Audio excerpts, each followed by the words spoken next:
And speaking of skiing, many coworkers turned friends reunited for the weekend. The Spirit Mountain Ski Patrol invited all former patrollers to reminisce about the old times.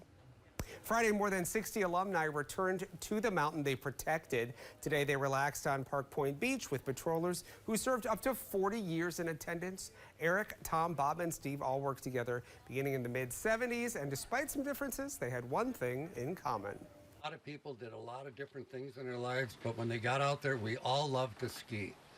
And that diversity of our backgrounds actually helped us come together around skiing and taking care of things. The work they did wasn't unnoticed. Some members have been awarded for the work they did, and through all that, friendships and even some relationships were born. What you see here is friendships that have existed for 30 years. 50 years. Yeah. 50. Well, the first thing I'd tell candidates is look around at the group here, because you're looking at some of your new best friends in life. And some conversations brought up how new equipment has changed much of what they do, but still the mountain wouldn't be open without the patrol. The reunion weekend finishes off tomorrow at a private event. And still